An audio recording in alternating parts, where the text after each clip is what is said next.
السلام عليكم ورحمة الله وبركاته. عشان نبتدي نعرف ازاي نكتب شعر او قصيدة لازم نكون محضرين ادواتنا كويس، زي الشيف اللي في المطعم اللي عشان يعمل اكلة معينة بيحضر مكوناتها وادواته.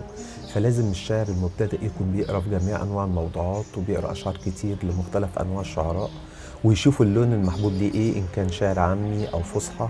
وفي البداية انا شايف الاسهل الاسهل ليك انك تكتب في الشعر الحر، لان ده بتبقى غير ملزم فيه بالاوزان، لان الوزن والقافيه في العموم هم بيدوا للشعر وللقصيده قوتها. بس يعني في الاول نقول بلاش، يعني مش مشكله قوي.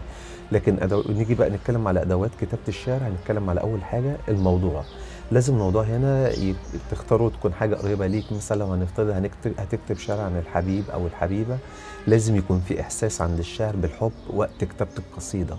ولو مش موجود الإحساس ده لازم تستحضره عشان تعرف تكتب أبيات ليها تأثير لحالتك، وعشان تؤثر على نفسية وأذان المستمعين أو القراء. نفترض مثلا إن موضوع القصيدة مثلا هيكون عن الحبيبة مثلا، عايز تكتب لها مثلا رسالة حب، أو هي قدامك وبتغازلها. هتقول لها إيه مثلا؟ هتقول لها حبيبتي أنت أغلى واحدة في الدنيا. حاول تجيب بقى وزن بيت يعني ايه على نفس الوزن. مثلا حبيبتي يا اغلى واحده في الدنيا، ما اقدرش اغيب عنك ولو ثانيه، ولا يعوضني حبك واحده تانية. كده مثلا يبقى احنا ماشيين في قصه واحده وفي نفس الوقت اوزان مناسبه.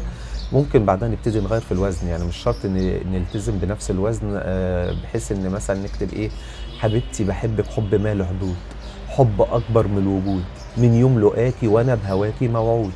يبقى هنا غيرنا الاوزان، يعني مش شرط تبقى الوزن واحد.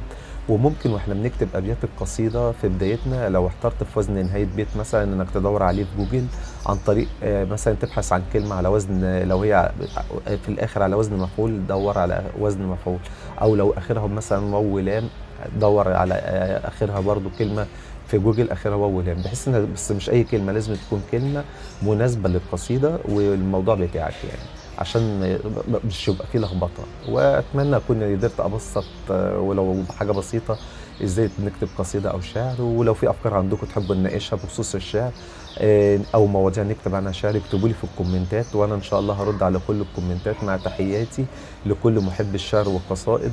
كان معاكم الشاعر محمد النمر، والسلام عليكم ورحمه الله وبركاته.